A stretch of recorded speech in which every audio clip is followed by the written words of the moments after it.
One, two. Good afternoon, everyone. Good afternoon. How are we doing this afternoon? Are we okay? All right, my name is Shania Chase, and I'll be your moderator for this afternoon's discussion on our history. We're about to begin, and at our round table, we have four distinguished speakers. From my immediate right, we have Mr. Dwight Logan, author, Vice President of St. Thomas Aquinas Catholic School, Vice Principal. Followed by Mr. Terence McLawrence, author and poet and retired teacher.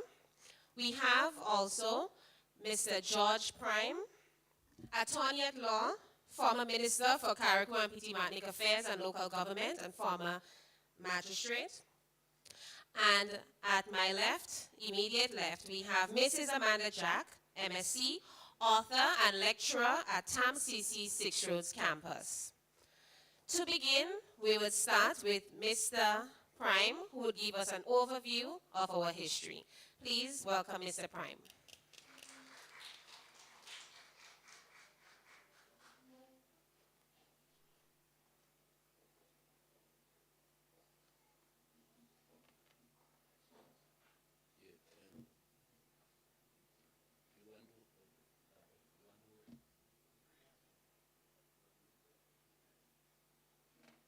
Yes, I am reliably informed that we must bring these proceedings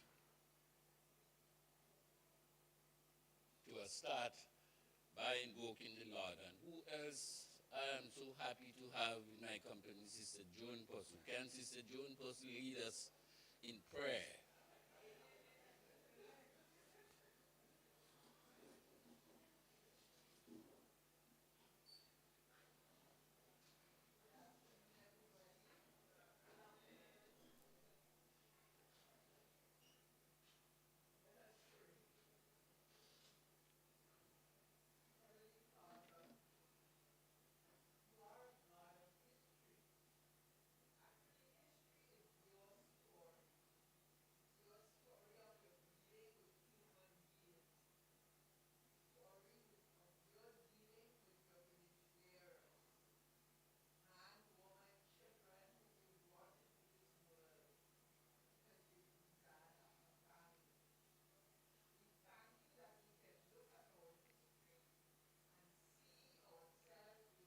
History.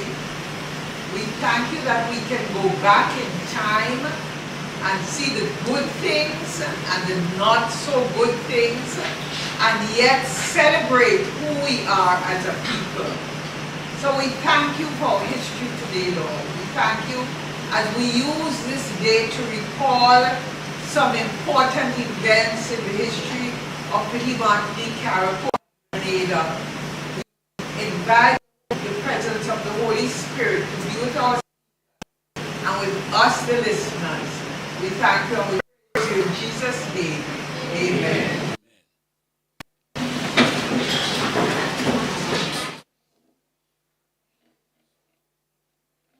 Thank you, Sister Joan. I note that you had displayed a little surprise. I did not know that you were going to be one of our persons here, but my text, the overview of the Grenada Revolution, is not going to speak unless that name is also called. So the name is here somewhere around the line. So bear with me as we speak on these matters. I also want to begin by saying that this topic is really an overbearing topic. It is not something that you can do in 15, 20 minutes. I am told that my remit is 15 to 20 minutes. I am not going to be able to compact unless I do what I call an A to Z for the purposes of this presentation and do justice to the topic of 4.5 years in 20 minutes, so bear with me. I want to begin this topic by really saying that the Grenada Revolution, Grenada, Carriacou, and Petit Martinique, Carriacou, and Grenada, which is called Grenada and the Dependencies of the Grenadines, are 133 square miles in area and a population of 110,000 people. It is one of the smallest sovereign states in the entire world. This is the context in which we're going to be addressing this matter today. It is one of the smallest sovereign states in the entire world. In fact, I vividly recall the late Fidel Castro commenting on the Grenada Revolution said these words: Grenada Revolution is a big revolution in a small country. Not only did Fidel Castro speak to the revolution, there's an economical program for international communication and action, EPICA. This body was based in Washington. And EPICA had this to say about the revolution as well. The Grenada Revolution was one of the most remarkable and inspiring events ever to have occurred in the turbulent history of the Caribbean. In short, it was described as a peaceful revolution. That is the tapestry. And so on March 13, 1979, we saw what is widely referred to as a bloodless overthrow of the despot Gairy. I'm told that one of the presenters here would speak to that particular period. This period came to a catastrophic end by the armed forces of the mighty United States of America in the last week of October 1983. We're really in a period now of reminiscing on that type of period. And so I am strategically placed, if you like, to speak to this period, and that is the context in which I want to speak to it. During this time, I worked for the People's Revolutionary Government, the PRG, as Secretary for Carriacou and Petit Martinique Affairs. And so in presenting this overview to you, I am using my own knowledge and my recollection of what the Grenada Revolution meant, not only to me, but to us in Carriacou at the time, and of course in the entire state. So a lot of what I'm saying has to do with an overall picture. First major event that has happened after the revolution is what I call the restoration of constitutional government.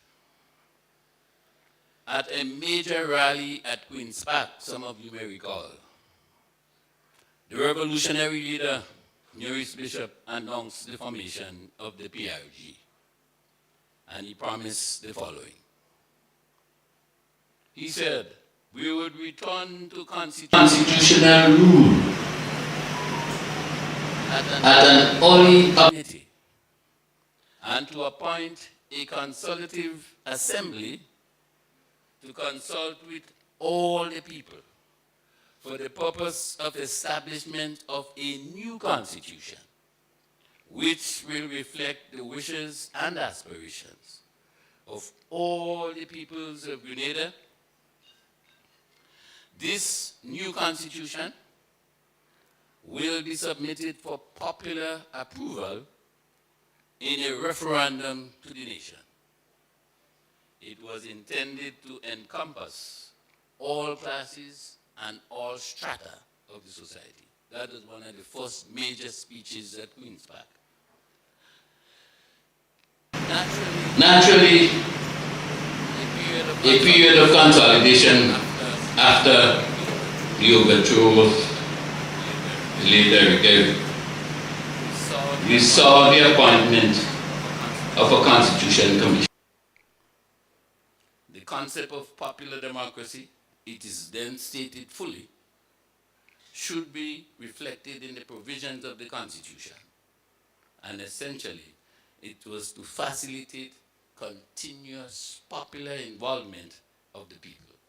This is what was practiced then widely.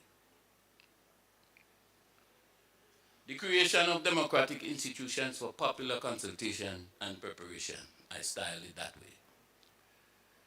A major program of the revolution is that the revolution developed grassroots democratic structures for public and popular debate, widespread consultation, and every aspect of the life of the people. The name parish councils became widespread. In fact, in a short space of time, this parish council became so wide that we had to resort to zonal councils because the parish was not large enough to hold them people who come in. And the parish meetings became so huge that we too had to make changes as we go along. Major programs of the revolution was conceived and born in the parish council meetings. In fact, one major program that immediately comes to mind is what was called the National Transport Service, NTS. This was one of the programs that was conceived in a parish council meeting. In addition to that, there were many specific important economic, including taxation measures, which were suggested by the people, and in these assemblies a lot of this was done. We in Carriacou, I can speak to, there were many roads, many drains, many water pipes, many sewage disposal, feeder roads, not so much farmers, but we did have farmers, got repaired, installed, or for that matter, reconstructed. The question has always been asked, because the talk at the time on the rule was that we were going to be a communist country. We are getting support from the USSR as it was then, and Cuba. So we communists. So it has always been asked what type of economy Grenada had during the revolution. Well, the answer is simple. The PRG advanced and promoted what is called a mixed economy. What do I mean by that? A mixed economy. It meant that the public sector, publicly owned items and goods and services were expanded, but private business and private ownership of the means of production was not abolished or, for that matter, disbanded. In fact, there were two businessmen in the cabinet, the PRG cabinet at the time, who were not members of the New Jewel movement. Private investment, therefore, was encouraged at all levels. Was there economic decline during the revolution? In fact, in January, my recollection tells me in the debates and the notes that I have kept during this period, on January 28, 1983, the World Bank lodged a report on Grenada. And they were talking about the loan of $20 million US dollars that was given to Grenada at a 9% payback rate, which then became 5% because they discounted it. Indeed, on the 24th of February 1983, it was noted that economic growth in 1982 in Grenada, Carriacou, and Petit Martinique was 5.5%, When you compare that with the rest of the world, United States, minus 1.7%. Canada, minus 5%. Britain, plus 0.5%. Jamaica, minus 1%. Barbados, minus 5%. Indeed, it is stated and well known, Grenada was one of the few countries that bothers to balance its recurrent budget and expenditure at the time. And although it is to be noted that borrowing to finance the capital expenditure budget, because they were investing in a lot of capital projects, and they were borrowing, although it is noted that borrowing to finance capital projects was relatively high, the government was very conscious of the need not to overburden the economy so that it fall into the debt trap. So the servicing of the Grenada's debt in 1982 took only 3% of the gross domestic product and 3.7% of the foreign exchange earned, which, according to the World Bank figures, was the lowest in the world. There was an employment census which was taken in 1982, April. To be exact, that census put the unemployment rate in Grenada at 14%, the lowest among the CARICOM countries. Question, was there a downturn in agricultural production in Grenada during the revolution? Everybody knows by now Grenada is predominantly an agricultural country. The production and the proportion of farmers was higher in Grenada than in any other Caribbean country except, if you like, maybe Dominica. The allegation of widespread seizing of lands without compensation was known widely. I would contend those were highly unfounded. Farmers benefited a great deal during the revolution, and production increased significantly. We in Carriacou would note that there was a significant boom all over in the export of fruits. We black-belly sheep to Trinidad, fruit and vegetables to Trinidad. It was estimated that with the coming in stream of the new international airport then, more fresh fruits and vegetables and even flowers could be exported to the more distant markets.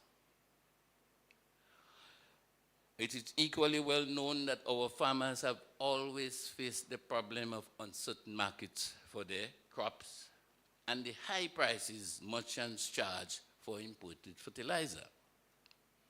The government remedies disadvantages by setting up what has been disbanded, but at the time when it was contemplated, the Marketing and National Import Board, MNIB. Popular View Express was.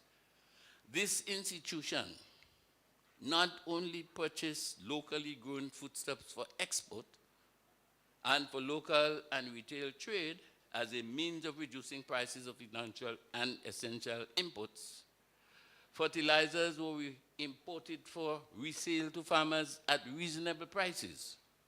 Also cement for building trade, cheaper rice for wholesale and retail distribution, the expansion of the marketing board by the erection of a refrigerated storage space and other warehousing facilities were then envisaged. So the marketing board during the revolution was a thriving business. It suffered severely after that. We all know, and we still talk about it today, the government agro-industrial plant for canning fruit juices and other agricultural produce was another profound development. We lost it too. MNIB offered contracts to farmers ensuring guaranteed sales.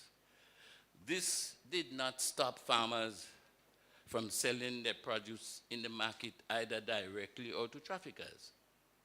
Essentially, the MNIB was designed to purchase farmers' crops And an effort was made to get the individual farmer to get over to a system of contracting to supply. This was making slow progress, but progress anyway. Another problem which affected large and small cane farmers was the fall in nutmeg on the world market. The island's principal export crop at the time. Indeed, Prime Minister Bishop referred to this in a speech on the 3rd anniversary of the revolution, and he said these words: 10 years ago, 1 ton of nutmeg could have bring us enough money to buy a car. A car of the same value, we have to sell now at least 5 tons of nutmeg to get that same car. So our nutmeg today are worth only 1/5 of what they were worth 5 years ago. You can imagine how serious this is for our foreign exchange and exports. That is the type of difficulty we started to envisage. Fortunately for the PRG was able to assist both the economy and the nutmeg farmers. And in February of 1983, Bishop negotiated a very favorable trade agreement with the USSR, as it then was, and therefore in February they had a lovely arrangement to deal with the nutmeg. Decline in tourism. The detractors, everybody say, during the revolution, tourism declined. I must admit there may have been few American tourists visiting Grenada, given President Reagan's hostility towards the period. The revolution was not somebody he liked. For close relations with Cuba, those were the issues that were raised. The Cunard line had a brief interruption in August of '82 in these areas. Alleged confiscation of property. And I'm using these topics because these were the current views that are expressed by the negative people. In fact, the late Eric Matthew Gairy had entered politics, as is pointed out, as a poor man. But he had acquired considerable property while in office. This was regarded by the PRG as ill-gotten gains, and therefore his hotels, his nightclubs, and all the other properties he got were expropriated. They take it. The PRG set up a National Cooperative Development Agency within the Ministry of Agriculture with a loan for its farmers. The judicial system, all you know, I must have that in here. What is the position of the judicial system during the revolution? With the triumph of the Grenada Revolution on March 13, 1979, Grenada shared a judicial system with the other Windward and Leeward Islands. All of us was one. And on that, it was styled the West Indies Associated Supreme Court, originally established by the Privy Council in Britain. In fact, in 1967, Britain had been in the forefront where it established the Grenada Supreme Court. This has been prescribed in the Grenada Constitution and confirmed in the Grenada Statute, the West Indies Associated Supreme Court Act of 1971. The Chief Justice, as he then was, Maurice Bishop, had his office in Grenada at the time. Indeed, in 1966, the heads of government of the Little Seven, as they were called, had set up what was referred to as the West Indies Associated State Council. And these ministers met regularly. In fact, almost 6 days after the revolution, March 13th, on the 20th of March 1979, these heads of government held a meeting in Antigua and excluded the PRG from the Grenada system of courts. So Bishop and them had no other opportunity than to repeal the act and set up the Grenada Supreme Court. So the Grenada Supreme Court came. The PRG's policies on detention. What was the policy on detention?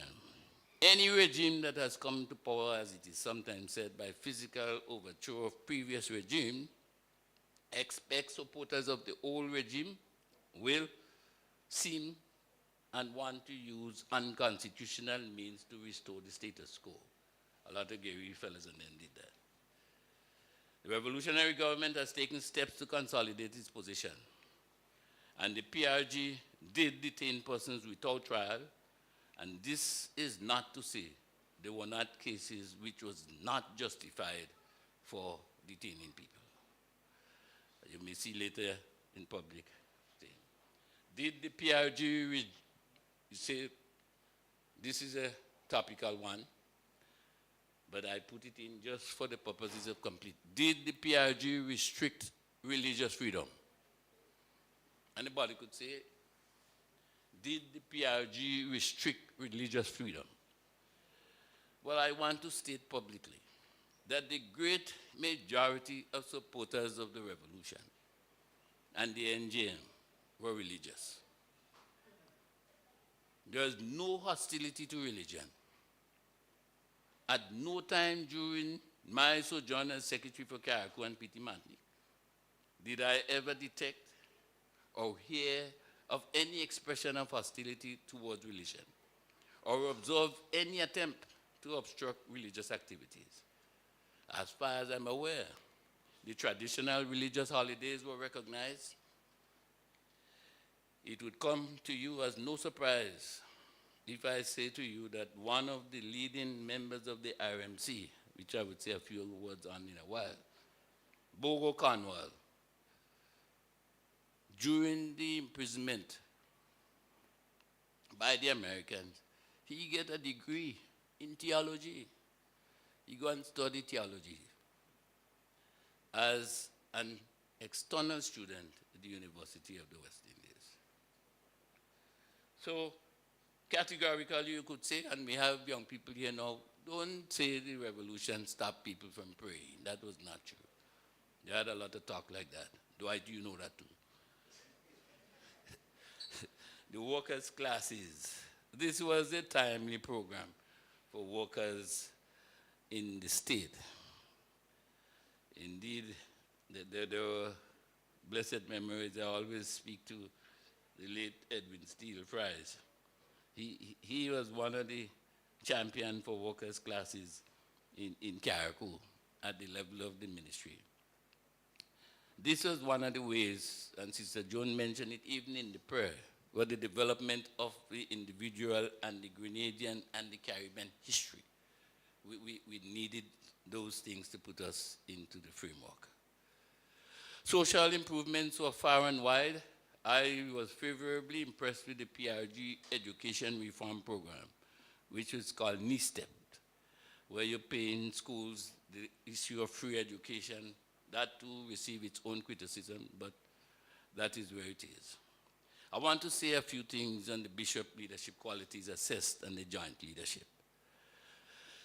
Somewhere along the line, there was this debate between members of the party as to the present strengths of Maurice and the strengths of Bernard Code. And so that brought into the picture the assessment of those qualities. Indeed, it was stated that Maurice would not be able to push the party further in this period, so we need joint leadership. Not all members of the Central Committee favored joint leadership. Clearly, George Louisan, Unison Whiteman, Maurice himself, all were visibly unhappy with that proposal. What was Code's reaction to the issue of joint leadership? Well, Code indicated that if Maurice isn't there in the meeting, he ain't coming, so they didn't come to the meeting. As luck would have it, they sent out emissaries and seemed to say that the matter is resolved. Everything is fine. They kissed and make up and they go again. Only to find out that when Maurice came back from the state visit from Cuba, he changed his mind. You see, he didn't want no joint leadership again. That meant crisis in the NGM. And so that decision which was established on the 25th of September 1983, Maurice rejected outright. He said that he's not satisfied, and so he acceded, as sometimes said, to seek to take control, because he felt he would have lost control at that time. And the killing of Bishop and others came. The tragic events that followed is well known. On the day in question, the armory was opened and guns were distributed to members of the crowd. Some of the Central Committee members had gone to Fort Frederick. It is noted that the name Lieutenant Colonel Ewart Lane stated that he had spoken to Unison Whiteman with a view to seek to regain negotiations and to bring some sanity into the thing. He had then stated that Whiteman said to him that at this juncture, his manners for all you, we are not going to be going ahead with any negotiations. What this meant really is the end of the revolution and the popular leader of Maurice. Literally in what I would call execution style, virtually. And that brought into being what they now refer to as the ruling military council. Because on October 19, 1983, General Austin, as he then was, established the RMC, with himself as chairman of the RMC. And then came, well, all you know the famous word, Corfu, and all the other things that followed. Naturally, U.S. plans to invade Grenada, because thing gone. President Reagan, in his speeches, both on the 10th, and I note very well, and the 25th of March 1983, had claimed that Grenada posed a serious threat to the U.S. by way of national security. He said, Grenada has become an agent of the USSR, for whom Cuba was building a military base in Grenada. So time to move. Invasion and occupation. The invasion started at 5:40 a.m. on Tuesday, the 25th of October. And I mean, even if we can make little jokes about it, I remember maybe leftists too. We in Carriacou didn't have anything. We didn't have nothing to go and say we have military and go in. But a few hot-head fellas, and they know themselves, decide, well, we are invasion, but we're going to make invasion. So they get their guns and their trees and whatever now, who had the up-to-date one decide, well, when they see them plain man lying down in the back and shoot it, well, you know the consequence of that. All of them get picked up and were brought down. So approximately 6,000 troops with naval vessels and aircraft were involved in the military assault. All you tell me when to stop?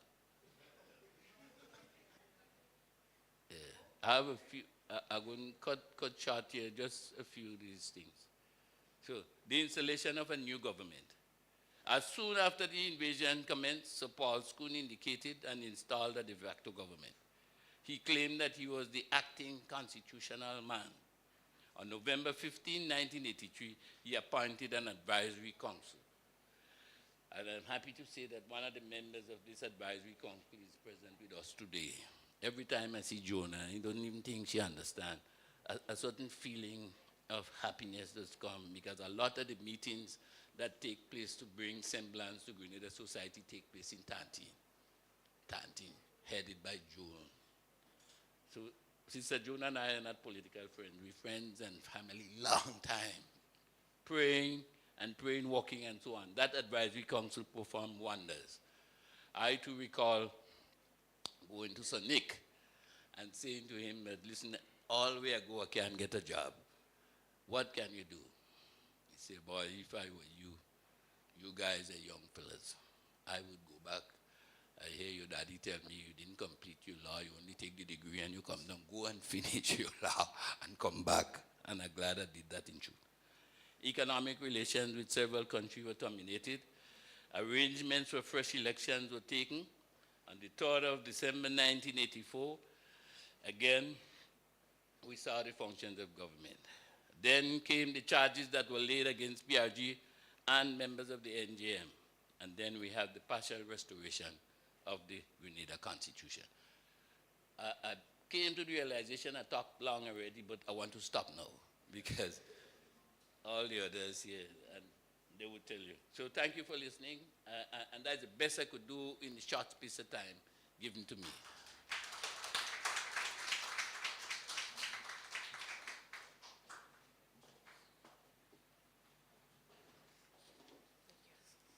Thank you, Mr. Prime. We got a lot of information. We got pre-revolution, we got revolution, we got invasion, and post-invasion. Thank you so much again, Mr. Prime.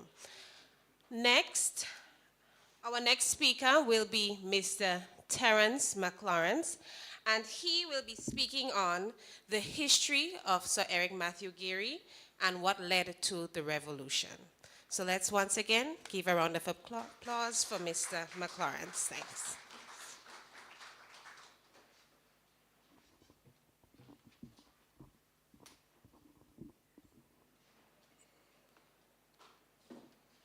Thank you very much, Madam Chairman, Chairwoman. Special good afternoon, ladies and gentlemen. I notice we have a lot of students here this afternoon. Students, pay attention and listen carefully to your history. So let's put our hands together for the students. Quite a number of them are here this afternoon.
Brothers and sisters, October is a historical month for us. We had a power struggle which led to the demise of the Grenada Revolution, and an invasion which was orchestrated by the American and Caribbean peacekeeping forces. This afternoon, I'll be focusing on Sir Eric Matthew Gairy and his role in Grenada's history that was dominated by changes of various forms of government, formation of trade unions, formation of party politics, demonstrations, strikes, violence, independence, and a big revolution. We should all be aware of our country's history. Pan-American activist and journalist Maurice, thinking about Maurice, Marcus Garvey wrote, and I quote, "A people without knowledge of the past history origin and culture is like a tree without roots.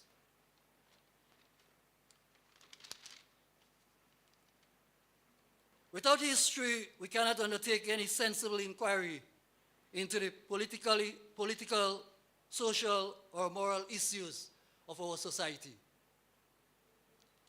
Without history, a society shares no common memory of where it has been, what its core values are, or what decisions of the past account for our present circumstances.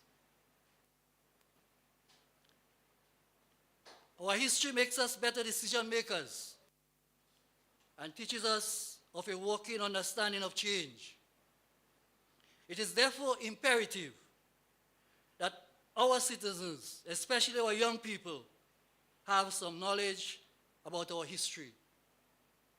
As our anthem states, we must be proud of our heritage. Now the unfolding of aspects of Grenada's history. During the period 1950 to 1983, the political landscape of Grenada was dominated by these three statesmen. Eric Gairy, who was the leader of the GULP, Herbert Blaise, who was leader of the GNP and the representative for Carriacou, and Maurice Bishop, leader of the NJM. I will now highlight some facts about our dear former, should I say long-standing Prime Minister Eric Gairy, affectionately known as Uncle Gairy. He was born in 1922 in the big parish of St. Andrews. After leaving school, he became a teacher. After serving for some years, he migrated to Aruba, where he worked with the Lago Oil Transportation Company.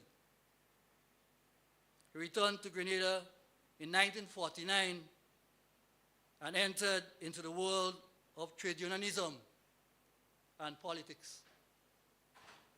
Gairy founded the Manual Workers, Mental Workers Union, GMMWU, in 1950. During that same year, he also founded the Grenada United Labour Party, GULP. He was involved in encouraging the 1951 general strike, the first of that kind in Grenada. The main aim was to fight for better working conditions and wages, especially for the workers on the estates. The event was called Sky Red. Many estates were picketed, and some schools and private properties were burnt. The British government had to take action. They called in a military reinforcement to regain control of the situation, which had spread all over the island. Gairy himself was arrested and detained. Also in 1951, Grenada was granted a new form of government. And one of the benefits was the introduction of adult suffrage, the rights granted to Grenadians 21 years and over to vote in an election. In the 1951 election, a zealous, dynamic leader, Eric Gairy, led his party to victory. He was therefore elected to the Legislative Council of Grenada in 1951, in 1954, and 1957. However, he was banned from politics and lost his seat between 1957 and 1961. Here you would see I'm using a timeline. He won the 1961 general elections and was reinstated as chief minister. In 1962, he was dismissed from office by the British colonial governor for problems with the misuse of public funds. He served as member of the opposition from 1962 to 1967. In March of 1967, Grenada became an associated statehood with Great Britain, with full internal self-government. The head of government was now called Premier, and Grenada's first Premier was Honorable H.A. Blaise, elected representative from Carriacou. A state flag was designed and an anthem was composed. In 1969, as Premier, Eric Gairy successfully hosted Carifta Expo 69, the first trade fair of that nature to be held in the Caribbean.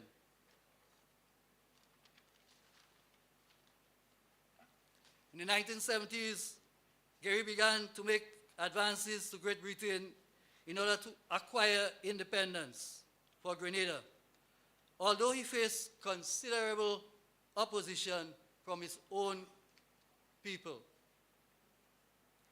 In November of 1970, a group of nurses staged a peaceful demonstration to protect their working conditions. They were arrested and ill-treated by the police. That marked another beginning of many more demonstrations and civil unrest in Grenada. Just before Grenada was granted its independence in November of 1973, the leadership of the NGM was beaten up and thrown into jail without charge or trial and without medical attention. It was said the orders came from Premier Gairy. On January 21st, 1974, Premier Gairy sent his police aides to harass a crowd of adult and school children who were demanding an end to police brutality and illegal harassment by Gairy's paramilitary forces. That resulted in the death of Maurice Bishop's father, Rupert Bishop. That Monday was known as Bloody Monday. So we had Bloody Sunday when Bishop and his colleagues were beaten up, and then we had Bloody Monday when his father got killed. On the 7th February 1974, Grenada became an independent nation, and Eric Matthew Gairy became Grenada's first Prime Minister.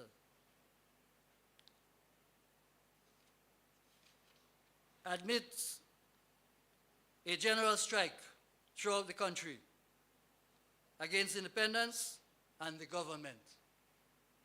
So there was a general strike on when Grenada got its independence.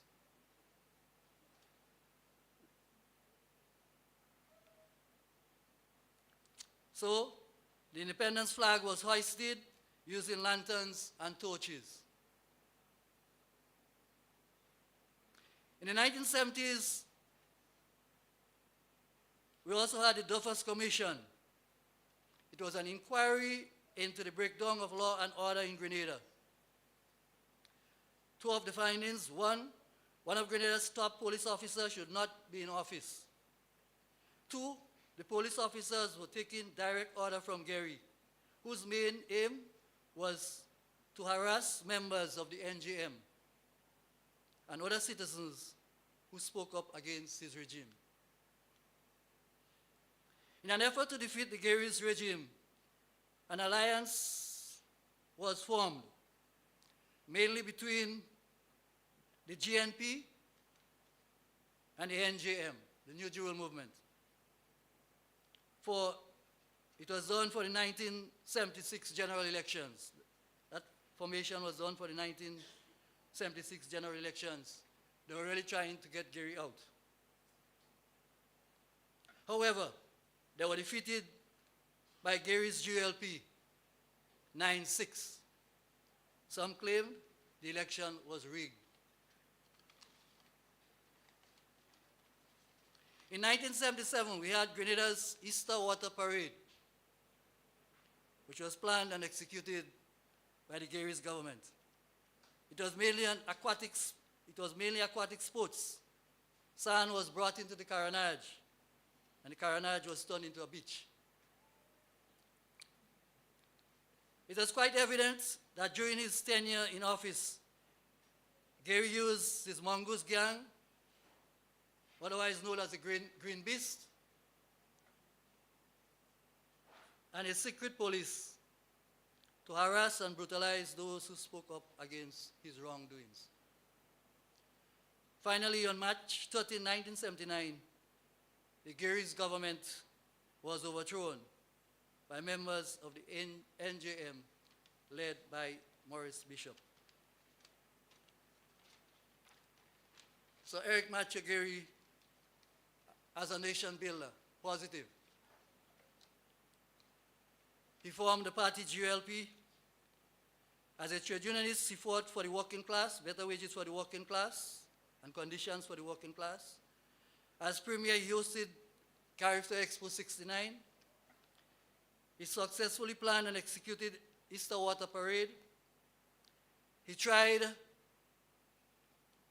I should say, to bridge the gap between the rich and the poor by acquiring lands from the estate owners and giving them to the lower class, the poor.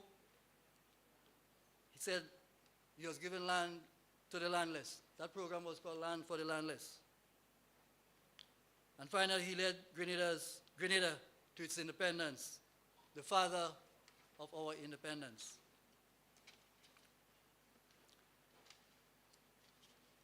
Okay, brothers and sisters, that's the whole history of Uncle Gairy. Came in with a lot of events, been involved in a lot of events.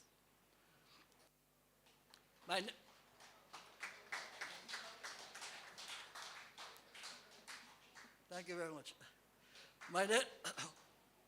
My next task is to look at some of the factors that led to the Grenada's revolution. Many Grenadians were very happy when Gairy came on the scene in 1951. He started off well, fighting for better wages and working conditions for the poor and working class.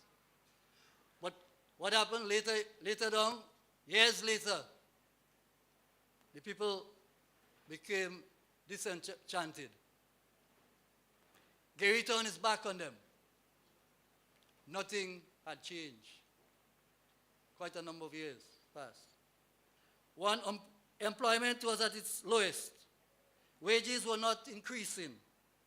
The roads were in a deplorable state. There was no electricity, no running water, especially in the rural areas. Parents were faced with the burden of paying school fees for their children. Healthcare was in a crisis, and agriculture was in shambles. The lower class was living in poverty. As a result, many started turning away from Gairy, especially the youths. And these were the young people that their parents in the 1950s got help from Gairy. They were now growing up and they were living in poverty. All they were seeing around them was poverty. So they were turning against Uncle Gairy. With the emergence of the Black Power movement in the 70s, in our neighboring Trinidad, Grenadians followed suit. They began demonstrating for employment and better living conditions. And Gairy felt threatened. So what he did, he introduced the Emergency Power Act. And the Emergency Power Act gave the police the power to search and arrest people without a warrant. It restricted the movement of people. It took away the rights of people to assemble. As a result, people started to rebel. Between 1957 and 1972, the GNP, the Grenada National Party, was claimed to be very weak, and Uncle Gairy took full advantage of that. So Grenadians were looking for an alternative. After the 1976 general elections, which he won 9-6, Gairy realized that he was losing popularity. So he got more dictatorial. He decided to rule with an iron fist. Members of the other political parties were now saying, under Gairy, they couldn't fight a free and fair election. Gairy was bitter.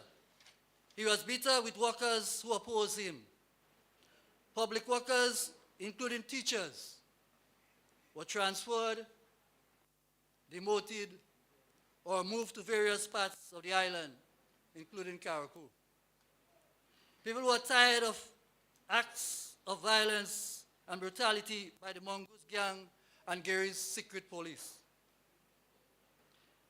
While Gairy was losing control of the country, the NJM, on the other hand, was gaining popularity throughout the island. The NJM was able to do a lot of groundwork.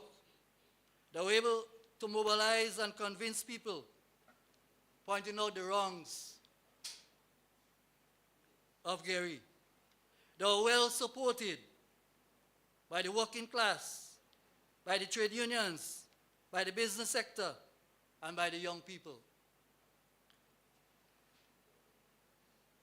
So, brothers and sisters, these are more or less some of the motives that led to the Grenada's revolution. Thank you very, very much for listening.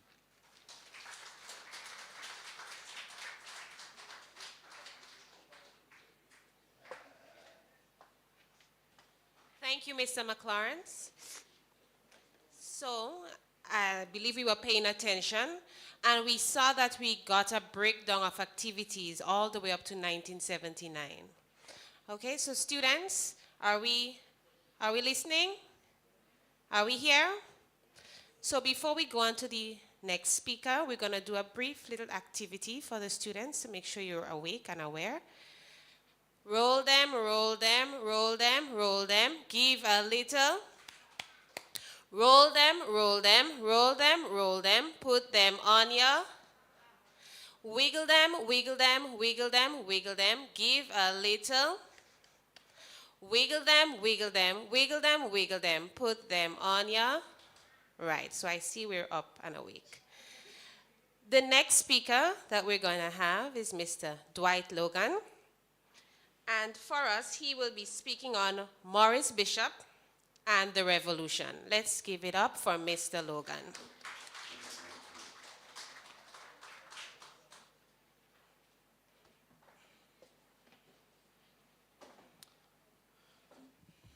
Pleasant good afternoon, everyone, and I must recognize the Honorable Joan Purcell. I must recognize Mr. Joseph, Leo Joseph, also Leo Joseph, and the Minister's personal assistant, Mrs. McQuilkin, and my learned panelists, 2 authors and a counsel, learned counsel, great team. I'm so proud to be among them. Let me begin by wishing everyone a heartfelt thanksgiving as we remember and appreciate the blessing of Almighty God for the peace, freedom, and unity we experience today. May this day be a reminder of the importance of preserving democracy and spreading gratitude. Let me also express my gratitude to the organizers of this forum for giving me the opportunity to reflect on Comrade Maurice Bishop and the factors that triggered the Grenada Revolution. As a student of history, I welcome this opportunity. In the era of the Grenada Revolution, individuals of my generation were regarded as the flowers of this movement. We were encouraged to march forward against imperialism. The movement embodied not only a resistance to external influence, but also a steadfast march towards a brighter and more self-reliant tomorrow, where our Grenada stood tall on its own terms. Our leader constantly reminded us that we stood proudly in nobody's backyard.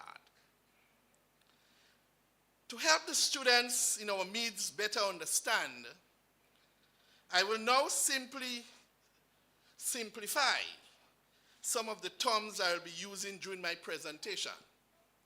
These terms are important when discussing Maurice and the Grenada Revolution. The terms are the progressives, socialists, Marxists, capitalists, imperialists, colonialists, and neo-colonialists. All these. The progressives, socialists, and Marxists can all be grouped together because they all want to make the world better by being fair. They believe everyone should have equal access to the resources of this world.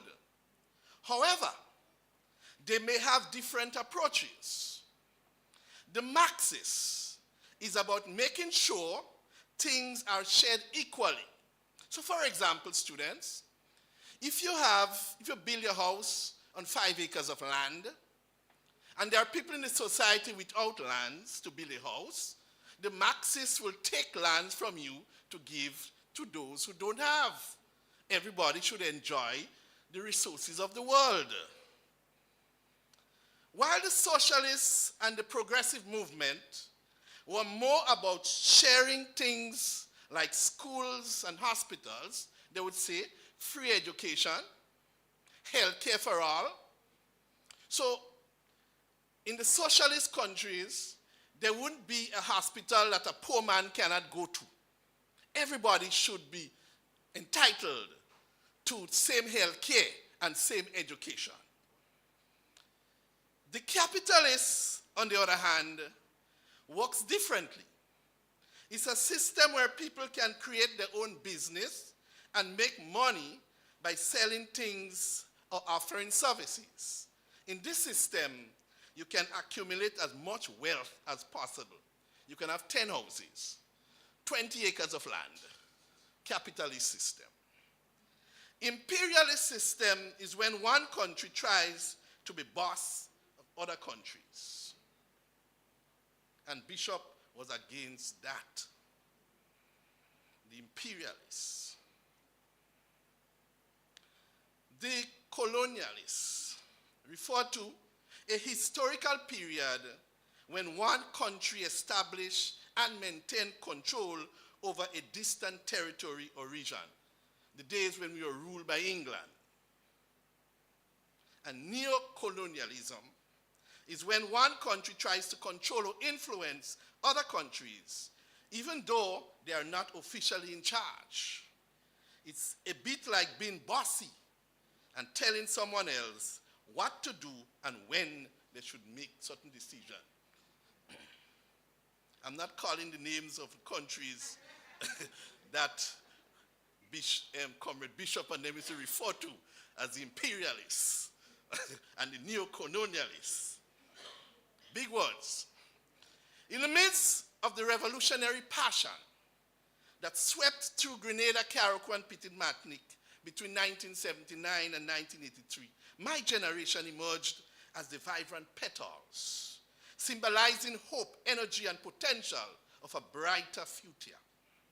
Just as flowers herald the promise of a new season, the children of the revolution herald the promise of a new era in Grenada's history. The leader of this revolutionary government was Comrade Maurice Bishop.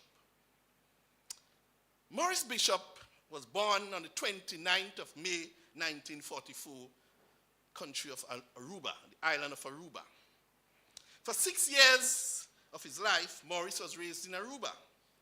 In 1950, the family relocated to Grenada, where they established a small retail shop in St. George's.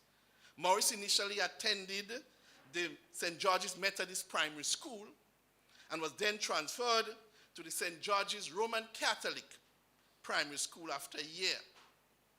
Maurice was awarded one of the 4 scholarships to enroll at the Presentation Brothers College, PBC, where Sir Leo went. In fact, PBC boasts of having the most prime ministers. During his time at the Presentation College, he had various leadership roles, serving as the president of the Students' Council, the Discussion Club, and the History Study Group. Additionally, he took on the responsibilities of editing the school's newspaper, known as the Student Voice, and actively participated in sports. He was an ardent supporter of the West Indies Federation established in 1958, and the idea of Caribbean nationalism, one Caribbean. Why move with a passport from one country to another? One Caribbean, Bishop said. The 1959 Cuban Revolution arose great interest in him. Shortly before he graduated from PBC, Maurice, in collaboration with Bernard Cord, a young leader from the Grenada Boys Secondary School, established the Grenada Assembly of Youths for Fighting for Truth. This organization aimed to engage the island's youth in political discourse, facilitating debates on urgent societal matters. Maurice's charisma and skillful auditory abilities, auditory here means he could speak well, was a great debater, along with his clever infusion of humor into his speeches, were admired by everyone. Maurice proceeded to pursue a legal education at the University of London. In December 1963, at the age of 19, Maurice arrived in London to embark on his law studies, while his friend Cord ventured to the United States of America to study economics. Maurice's years at the university had a profound impact on him, and he became deeply immersed in the socialist Marxist concept, which significantly influenced the development of his political views and career. He was a progressive, advocating for social and political reform to address various issues such as economic equality, healthcare access, education for all, civic rights. Maurice returned to Grenada in 1970 to gain a deeper insight into what drove the Grenada Revolution. It is essential to examine the political and social climate in Grenada, and by extension the broader Caribbean region, to which Maurice returned to in 1970. During the 1970s, we found ourselves in the midst of the heights of the Black Power movement, as alluded to earlier by Mr. McLaren. The Black Power movements represent a worldwide Pan-African movement. Across the Caribbean, this movement predominantly reflected the dissatisfaction of youths stemming from a variety of political, cultural, social, and economic issues, galvanizing a collective search for empowerment, equality, and justice.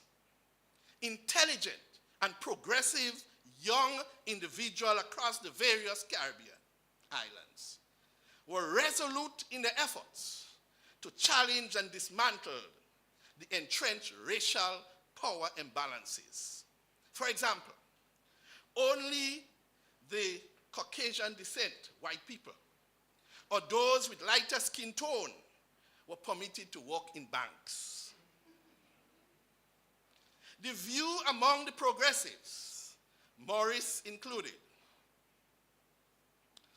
was that the black-led governments of the Caribbean had concentrated on capturing the administrative machinery of power, but had left economic control in the hands of the colonial and neo-colonial capitalist classes and the bourgeoisies. The bourgeoisies here are the people who control the businesses and so on. We also have to bear in mind that the Cold War was at its peak. The Cold War era witnessed a global power struggle between the socialist Eastern Bloc and the imperialist Western Bloc, with the Caribbean finding itself catch in the crossfire. This global geopolitical tug of war created a complex and dedicated situation for the region. As both superblocks compete for influence and dominance, the Caribbean nations often become pawn in the larger chess game of international politics. The tension between these opposing ideologies and the spheres of influence shaped the Caribbean political and economic landscape back then, leaving the region to navigate a challenging path between two competing worldviews. Many of the progressives in our region, Maurice included, in this group, firmly believed that the socialist system of government held the key to addressing these nations' political, social, and economic challenges. They saw in socialism a framework that could provide fair access to resources, reduce socio-economic differences, and foster a more inclusion of a just society. Their conviction in the socialist ideology was grounded in the hope that it could not only alleviate the dominant issues, but also empower individuals and communities to play an active role in shaping the country's future. They were critical of the capitalists because it promoted individualism instead of cooperative communal efforts. The vision of an improved Caribbean through a new system of government or an alternative political system were advocated by individuals like Walter Rodney, Martin Carter, and Cheddy Jagan from Guyana, Rosie Douglas from Dominica, Panel Campbell, Oscar Lean, Renrick Rose, and Ralph Gonzalez from St. Vincent, Trevor Monroe from Jamaica, C.L.R. James and David Abdullah from Trinidad and Tobago, Tim Hector from Antigua, George Odlum from St. Lucia, Teddy Victor, Bernard Code, Maurice Bishop et al. From Grenada. The backward-thinking Caribbean governments of that era did the utmost to suppress the forward-thinking ideas of the progressives. For instance, the Jamaica government banned Dr. Walter Rodney, a Guyanese and Pan-Africanist, from returning to Jamaica, where he was lecturing at UWI, all due to his adherence of Marxist principles. As a consequence of events like these, protests erupted across many Caribbean islands, and the progressive movement became more powerful. Popular protests, which was once channeled into the governance against the colonial masters, was now clearly directed at local governments, condemned as puppets of the neo-colonial order or the imperialist West. Here in Grenada, in November 1970, and Mr. McLaren alluded to that earlier, 30 nurses staged a peaceful protest to highlight the substandard working condition at the General Hospital. Their cause was supported by youth organizations, labor unions, and school children. In response, what happened? The police used tear gas on the demonstrators and arrested 22 nurses. The young Maurice Bishop and his friend Kenrick Radix undertook the defense of the nurses. The nurses were eventually acquitted following a 7-month trial. Maurice's earlier life and political career was marked by a commitment to socialist and anti-imperialist principles. Maurice soon became involved in the political and social movement, not only in Grenada, but in the region. After the 1972 general elections, Maurice, Kenrick Radix, and Jacqueline Kreff came together to establish the Movement for Assemblies of the People, MAP. In January 1973, MAP merged with the Joint Endeavor for Welfare, Education, and Liberation, JEWEL, to create the new JEWEL movement, NJM.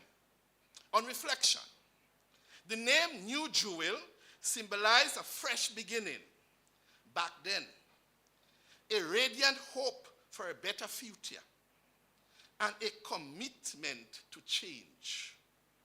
It reflected the desire to cast aside the old and embrace a new approach to governance, one that valued justice, equality, and the welfare of the people. The name invoked the image of something unique and rare, akin to the aspiration of the society that stands out as a shining example for progress and inclusiveness. People's power, power to the people. Maurice became a key figure in the New Jewel movement, a socialist and left-wing political organization. This movement sought to bring about social and economic change in Grenada. This charismatic lawyer, Maurice Bishop, rose to prominence as the popular leader of the NGM, equally eloquent in both legal discourse and the local Creole language. He spearheaded the symbolic 1973 People's Trial of British landowner Lord Brownlow, who had denied Grenadian access to public lands and beaches at La Sagesse St. David's. During the early 1970s, the conversation surrounding the pursuit of independence from Great Britain gained momentum. This period marked a critical juncture in the history of Grenada and its citizens, as its citizens began to contemplate and discuss the prospect of self-governance and liberation from colonial rule. The desire for independence was driven by a longing for greater autonomy, the declaration of national identities, and the aspiration to chart our own destinies. As this movement gained traction, there was a narrative pushed by the progressives that Grenada was ill-prepared for independence, especially under the leadership of Eric Matthew Gairy. This school of thought intensified the tension between the Gairy-led government and the progressives. In response to the challenges posed by these young, bright progressives who are now questioning the existing status quo, Gairy went to great length by creating paramilitary groups such as the Mongoose Gang and the Secret Police to discourage the activities. Members of the Mongoose Gang was referred to as Special Reserve Police, SRP, or volunteer constables, or police aides. In 1974 news report stated that the Mongoose Gang occasionally carried rifles, but generally used thick pieces of wood. These individuals did not usually dress in any distinctive clothing, so you didn't know who was who. The primary activities of the Mongoose Gang involved silencing critics, breaking up demonstrations, and murdering opponents of Sir Eric regime. By 1970 to 1979, many progressives, particularly supporters of the New Jewel movement, endured numerous instances of constitutional rights violation under the hands of the Gairy-led government and its supporters. In fact, in 1975, in an inquiry led by Hubert George Dufus, Mr. McLaren alluded to that, a former Chief Justice of Jamaica, to investigate the breakdown of law and order, an incident of police brutality in Grenada. The report cast a harsh light on the government under Gairy's leadership at the time. In my view, this investigative report serves as a damning indictment of Gairy's government record in upholding human rights.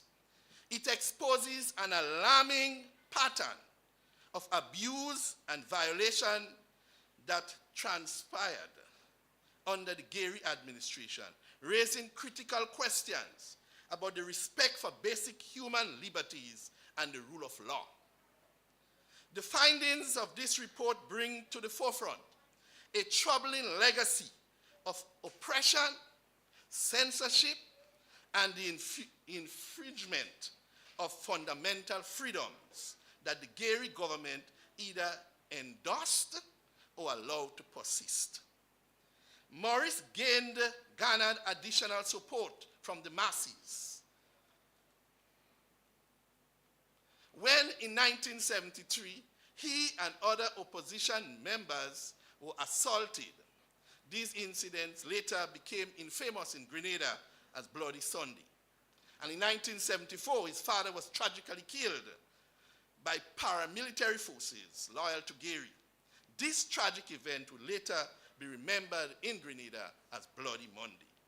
The turbulent event of Bloody Sunday and Bloody Monday represent the climax of the early political violation under the hands of Gairy and his supporters. These incidents acted as the spark that ignited the movement to oust Gairy as from the seat of power in St. George's. Many began to label Gairy as a dictator. However, his supporters pledged that they will never allow their leader to fall. Their dedication and unwavering support for Gairy was unbreakable, and they were willing to stand firm by his side, come what may. The Gairyites, that is, the staunch supporters of Eric Gairy, embarked on a relentless campaign against anyone who had the audacity to challenge the Gairy's rule. Allow me now to bring to your attention a few instances of police brutality carried out by Gairy's loyalists as reported by the Duffus Commission. On November 18, 1973, while en route to Grenville for a meeting, Maurice Bishop, Kenrick Radix, Hudson Austin, Unison Whiteman, Selwyn Strawn, and Simon Daniel, leaders of the New Jewel movement, was apprehended, detained, and subject to physical abuse.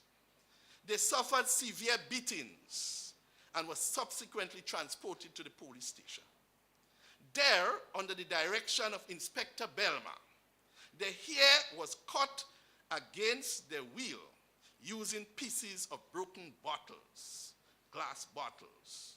On that night, several requests were made by to Inspector Belma for medical help for the injured prisoners, including Maurice Bishop, who had suffered a fractured jaw. Two doctors, Dr. Lawrence Gibbs and Dr. Charles, were brought to the police station to examine the injured individuals, especially Maurice. However, Inspector Belma refused to grant them access, displaying not only inhuman and uncivic behavior, but also being described as arrogant and insultive by Roman Catholic priests, Father Gilbert Coxhead. Father Gilbert and Father Bernard accompanied Dr. Gibbs, the medical doctor, to see Bishop. Belma claimed that the injury was not severe and cited order prohibiting anyone from visiting the prisoners. Mr. Rupert Bishop, the father of Maurice Bishop himself, a justice of the peace of 15 years standing, took Mr. Michael Sylvester, a practicing barrister, to the station to apply for bail. Inspector Belma told Mr. Sylvester that he would give him 1 minute to leave the station, or he would put him in the cell with the others. Disgusted, Mr. Sylvester left hurriedly. It worth emphasizing that Roman Catholic priest Father Gilbert Coxhead courageously opposed Gairy through his writings in the Catholic Forum, Focus, a Catholic newspaper. And during his testimony before the Commission of Inquiry, he expressed concern that leaving Grenada might result in him being unable to return. Even the church was under attack during the Gairy era. Following the Grenville incident, Union members became highly displeased and believed that such occurrence should not be tolerated. They were ready to initiate a protest strike in response. And to cut it short, this led to the demonstration on the Carnage, which they say had over 20,000 people in front of Butler House, and Maurice Bishop father got killed during that incident. Brothers and sisters, these dark days in our nation's history were marked by intense strife, which with political tension boiling over and leading to confrontation that turned violent. The brutality witnessed during these 2 fatal days, F-A-T-E, faithful, F-A-T-E-F-U-L, faithful days, serve as a stark reminder of the deep-seated division and conflict that defined the era in our country's politics then. The legacy of Bloody Sunday and Bloody Monday remains indelibly etched in our collective memory of Grenada as a testimony by those who sought to express dissenting views in the face of an authoritarian leader. On February 6, 1974, the day before the declaration of Grenada as an independent state, Bishop was apprehended and on allegation of conspiracy to overthrow the government through arms means. He was subsequently transferred to Fort George Prison, where he remained on Independence Day and was released the following day. Many other prominent Grenadians was assaulted and beaten by the Gairy paramilitary group. I could tell you about Alistair Hughes. I can tell you about many persons.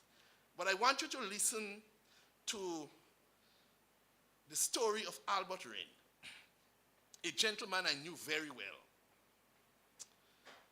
And I quote him again from the Duffus Commission. Albert Rennie was severely beaten on the night of the 28th of November 1973 by a number of police aides who accused Rennie of being a Jewel. That is, a member of the New Jewel movement. Rennie got away from them and ran to the police station at Sotes, where he saw 3 regular policemen. Instead of getting the protection he had hoped to get, he was beaten with a bull pistol by the corporal in charge. He got away and ran from the station, but was overtaken about 50 feet away by some men in a car. He was chopped and given severe cuts by the men who were armed with cutlass, razors, and knives. He was robbed of his wallet containing $85 and left to die in the bush on the side of the road. Eventually, he was able to get to a house where he was given help and spent the rest of the night. Next day, he was taken to Princess Alice Hospital and treated by Dr. Lawrence Gibbs. His wounds required more than 50 stitches, my friends, from Gairy paramilitary forces. I can stand here and tell many heartbreaking stories of mistreatment suffered by numerous Grenadians who dare to criticize Gairy and his government. Among them, Clarence Ferguson and Norbert St. Bernard and Joseph Granger, Alan Biginski, many of them. Police brutality was at its worst during this troubling period. The excessive use of force and abuse of power by law enforcement and paramilitary groups cast a dark shadow over the principles of justice and human rights.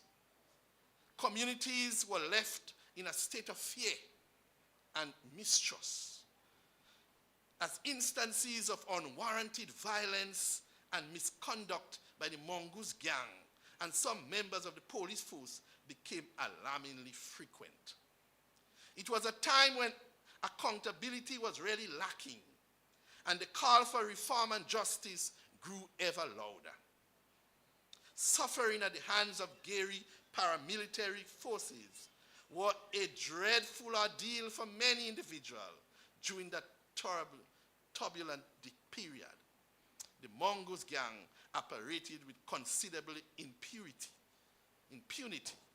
and were known for employing brutal tactics to suppress opposition and dissent.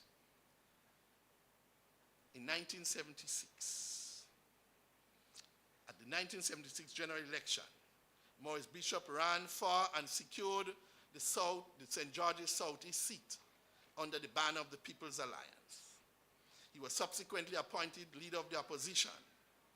He held the position of leader of the opposition from 1976 to 1979. Maurice, along with the NGM, played a pivotal role in uniting the working class opposition to Gairy, spanning rural and urban areas. I urge you to pay close attention to what I'm about to say now. In the troubling history of nations, there are moments when drastic action becomes unavoidable. I'll repeat. In the turbulent history of nations, there are moments when drastic action becomes unavoidable. The Grenada Revolution was one such event. The event leading to March 13, 1979 was often driven by a complex interplay of social, political, and economic factors that reached its tipping point. In the case of the Grenada Revolution, those who orchestrated it believed they were acting to protect the nation and its citizens from what they perceived as violence, as violation of the constitutional rights under the hands of Gairy-led government and its supporters. While coup d'etat are a violation of democratic norms and often result in significant upheaval, the People Revolutionary Government justified their actions as a necessary means to restore order and justice and to correct some historical wrongs in their beloved Grenada. Yes, this was the case put forward by the leaders of the Grenada Revolution. And they said to us, the wider citizenry, forward ever, backward never. This resounding mantra summarized the unwavering determination to push ahead, leaving behind the shackles of the past, and relentlessly pursuing progress and positive change. It is called transformation. It signifies a steadfast commitment to always move forward, facing challenges and obstacles with resilience and courage. With this rallying cry of forward ever, we Grenadians back then embraced the spirit of constant evolution, innovation, and growth, acknowledging that our journey to a better future requires leaving behind outdated practices and embrace new horizons. It was a call to action, a call to move our Grenada forward. In the voice of Comrade Maurice Bishop, forward ever, backward never.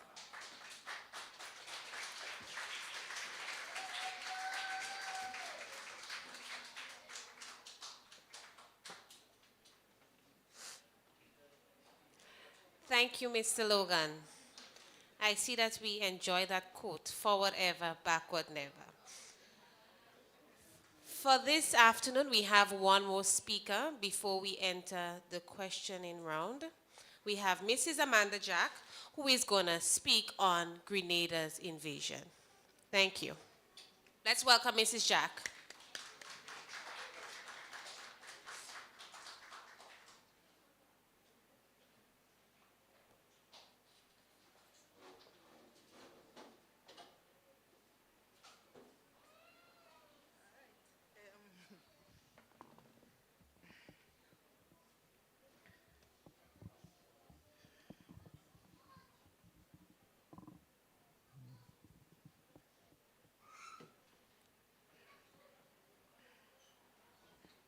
If you could.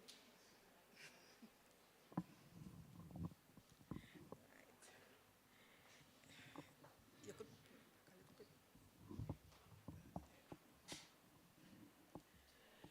Good afternoon, ladies and gentlemen. A pleasant afternoon to special invited guests, to the school children, and of course, my fellow panelists. As a budding spiritual historian, permit me to deviate a bit from the style of presentation of the former panelist, as I, someone born just at the end of the revolution, as I go through the facts as laid before me as concerning the US invasion. And so first I will recount what happened during the invasion, and I will wrap up with a discussion that I had with myself concerning the events that I learned. The events of the invasion began with the falling out among the Central Committee members themselves over the economic failure of the immediate past, the control of the future, and the direction of the revolution. By September 1983, the revolution had begun to devour its children. The ultra-leftist Leninists, in meetings of the Central Committee, began openly criticizing Bishop. Though shamed and humiliated, Bishop aimed for compromise and eventually agreed to joint leadership with Deputy Prime Minister Bernard Coard. But quarreling continued and mistrust grew. On 13th October, Bishop was placed under house arrest. On the next day, Coard had to publicly deny that there was any plot to assassinate Bishop. The crisis reached a peak when a few Grenadian soldiers massacred over 100 people on 19th October 1983. About 15,000 people had gathered earlier in St. George's, about 3,000 of whom, including a large number of school children, went off and freed Bishop from house arrest. Then they marched to Fort Rupert, disarming the soldiers there. Sometime later, when the armed troops of the People's Revolutionary Army arrived, someone began shooting. By the time it was over, Bishop, 3 cabinet members, 2 labor leaders, and many members of the crowd had been killed.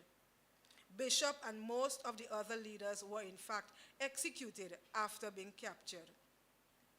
The next day, General Austin took over, forming the 16-person Revolutionary Military Council to govern Grenada. Grenadians understandably were shocked and angered as they learned of Bishop's murder and the other deaths. Whatever legitimacy the People's Revolutionary Government had was largely the result of Bishop's popularity. The majority of the people, including members of the militia by now, had become a threat to code and the other Lenists as well as to the council. Austin ordered a 4-day curfew to end at 6 a.m. the following Monday, 24th October, when he said the Pearls Airport would be reopened and foreign nationals would leave. According to Payne et al. 1984, when Monday came, shops and offices did reopen. After some confusion, the airport also reopened. Armed patrols withdrew to less visible and fewer locations. Although schools were still closed, near normality appeared to have been restored. That night, the curfew was again in effect, but only until 5 a.m. the next day. Before the end of that curfew, the SEALs had landed and were securing Sir Paul's School. About 20 minutes after the curfew ended, Operation Urgent Fury was earning its name. Super modern, post-industrial tech-noir exploded over Grenada. It brought not only the USS Independence and its aircraft, but helicopter carriers, support ships of various kinds, a troop ship, transport planes, a marine battalion, 2 Ranger paratroop battalions, 2 brigades of the 82nd Airborne Division, small artillery pieces, jeep-mounted missiles, tanks, armored personnel carriers, and tons of additional support material. One eyewitness describes one of these stupefying death machines as coordinated banks of machine guns carried by the C-130 Hercules, which were able to pour fire onto an area the size of a football field from a height of several thousand feet. Then, too, there were 300 soldiers and policemen, mostly the latter from 6 Caribbean countries, although they did not actually participate in the fighting. About 400 members of the 22nd Marine Amphibious Unit, transported by helicopters, attacked Paul's Airport around 5:30 a.m. on the 25th of October. They encountered little resistance and captured it easily. Part of the Marine Force then returned to the helicopter carrier, the USS Guam, and sailed to the other side of the island. That night, they landed and engaged Grenadian troops protecting St. George's, which earlier had been hit by thundering airstrikes. A second wave of the invasion hit Point Salines about 6 a.m., where about 800 Army Rangers were dropped by parachute. We do not know who fired first, although we do know that the Cubans had been ordered not to hit the Americans unless they were attacked. Members of the Grenadian army were under no such orders and probably fired on the parachuting Rangers, although some reporters say that only 2 Grenadian soldiers armed with rifles were actually defending the Point Salines at that time. Nevertheless, after the Rangers had landed and regrouped, savage fighting did take place. The Cubans, mostly middle-aged construction workers, resisted energetically. Within a few hours, fighting at Point Salines ended, and about 600 Cubans were captured. Clearing the runway at Point Salines, the Rangers were reinforced by about 5,000 men of the 82nd Airborne Division. The medical students at the True Blue campus of the medical school were soon reached. Most of the students, however, were not there. They were at the Grenada campus about 2 miles away. For some reason, they were not reached by the American troops until about 4 p.m. on the 26th October 1983, a day and a half after the invasion began. Plenty of time for them to have been murdered several times over if that had been the intention of the Grenadians or the Cubans still at large. By Friday, 28 October, the battle was over, except for a few isolated pockets of resistance. Although only a few days long, the operation was not without its blunders and tragic accidents. Robert A. Pastor, a former staff member of the United States National Security Council, responsible for Latin American and Caribbean affairs, later reminded members of Congress in his testimony before the House Committee on Foreign Affairs of some of them. 4 members of the Navy SEALs drowned before the invasion started. 1 American unit called for an airstrike on another, wounded over a dozen American soldiers. American Rangers were killed and wounded over a dozen American Rangers were killed and wounded when 2 helicopters collided. And United States Cobra helicopters, mistaking the former Fort Matthew, then a mental hospital, for Fort Frederick, destroyed it, killing between 18 and 30 inmates. Furthermore, attacking the Cubans at Point Salines instead of moving directly to defend the medical students may have been a blunder if it is true that the Cubans only fired to defend themselves. Although different sources give somewhat different numbers, by the author's estimates, the casualties are 19 Americans killed and 115 wounded, 24 Cubans killed and 57 wounded, 16 Grenadian soldiers and 34 civilians killed and 357 civilians wounded. A total of 60 of the Grenadian wounded eventually received treatment in American military hospitals in Bethesda, Maryland, or Puerto Rico. Among them was 17-year-old Michael Batiste, who is paralyzed from the waist down and had a bullet lodged near his spine, and 6-year-old Foster Bartholomew, who lost his right eye and had severe damage to his mouth, kidneys, and liver. The Communist bloc criticized the U.S. military intervention in Grenada as politically motivated rather than a genuine rescue mission.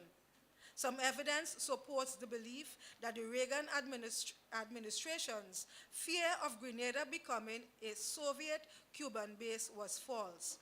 The invasion found that only a handful of the 784 Cubans on Grenada had military affiliations and that there were fewer citizens from other communist states than there were Americans on the island.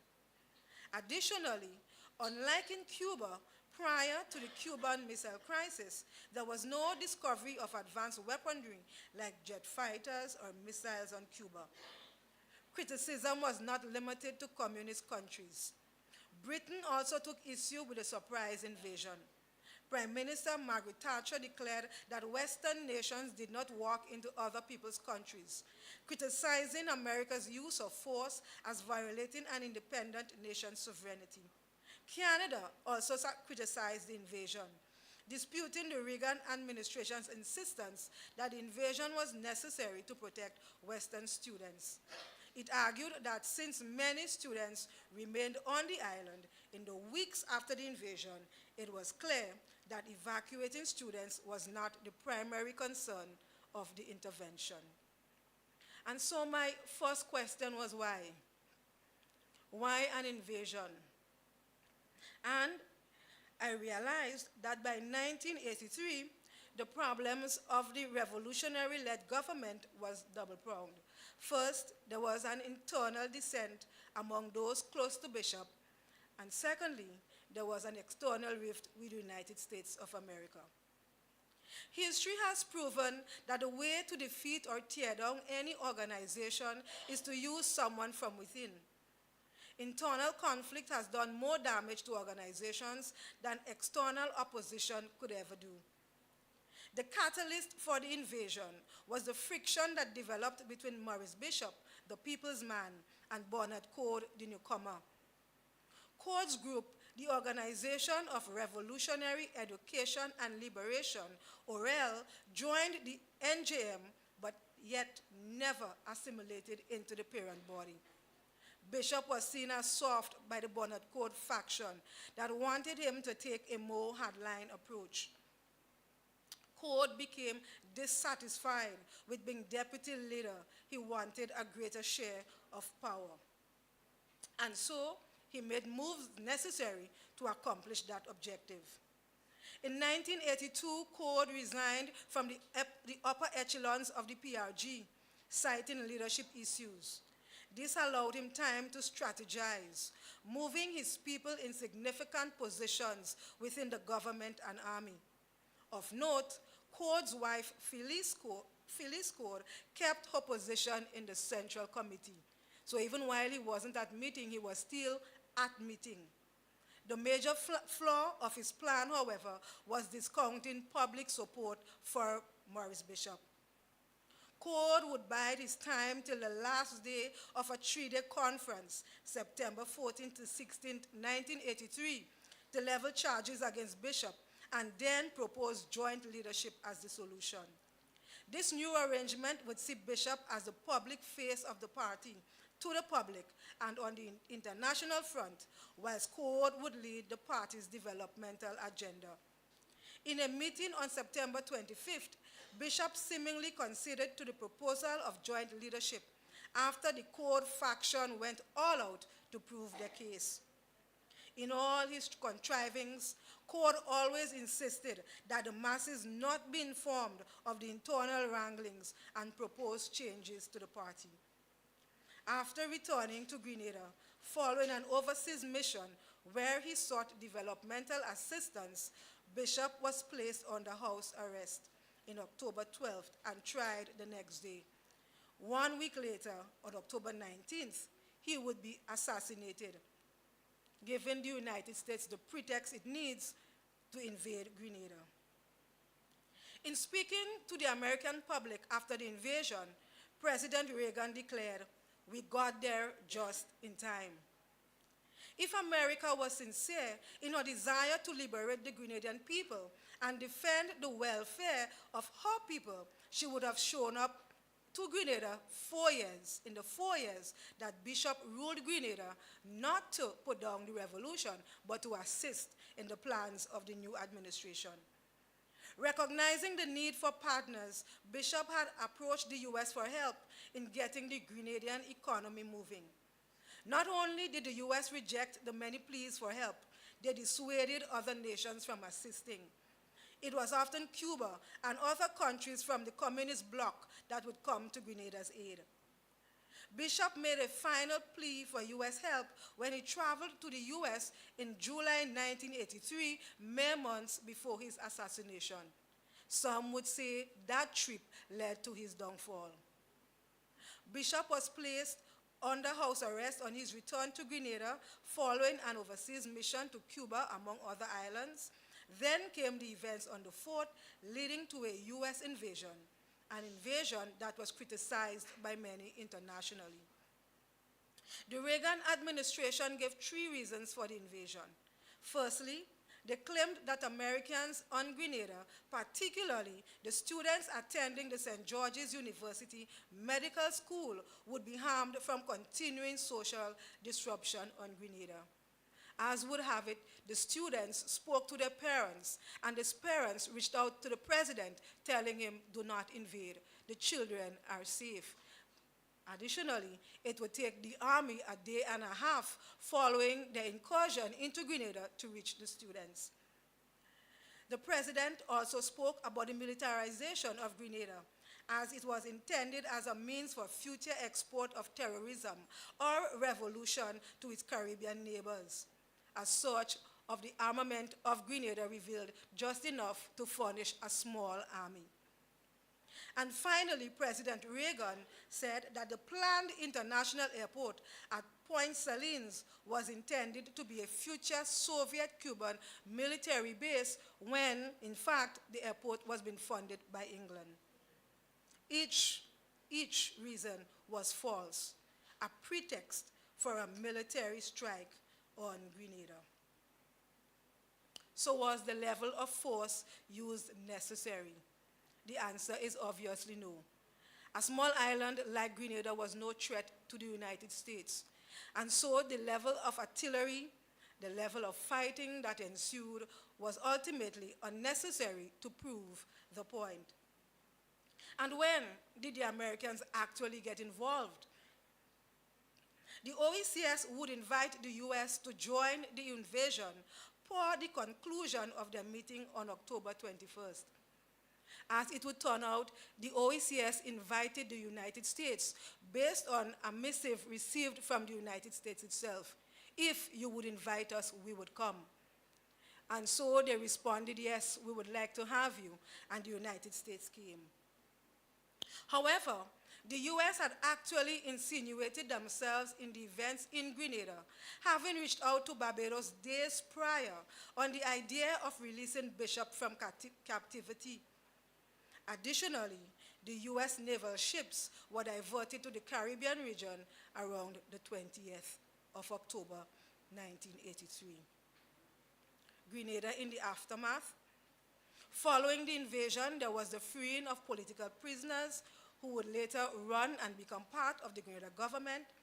There was the unfortunate loss of industry. A lot of the agricultural cooperatives and industries that were started during the time of the revolt, they were disbanded and lost. And of course, Grenada created a closer relationship with the US by forming a government that was more friendly to the United States. Thank you.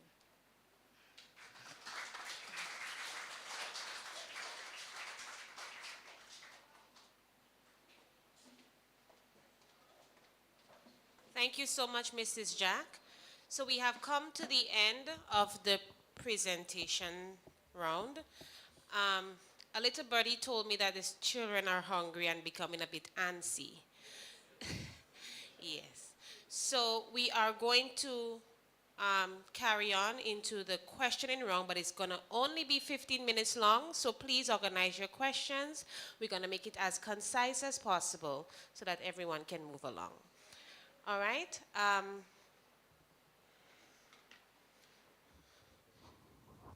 So the questions would be directed to the members of the panel. We got a lot of information through the presentation, so you're free to ask your questions. You're going to identify yourselves by raising your hand, and the microphone will be brought to you. We can begin. Do we have any questions? Comments? Any hands? No hands? So I believe that we got all the information we needed on the revolution, the invasion, and everything leading up to today. Am I right? So if I were to ask you a question, I'm sure you would be able to answer. I trust you. All right, so one more call for questions to the panel or comments. Okay. Okay, so Mr. Noel has a question or comment. Good afternoon, Cohen Noel is the name. I'm not too sure about the question, but a comment. The presentation was good, but all kind of reflected on Grenada. A part of Mr. Logan kind of taking Carriacou a little bit. What happened in Carriacou and P.T. Martinique? Primo, I think you is the fittest man to answer that. What really happened in Carriacou and P.T. Martinique during that period?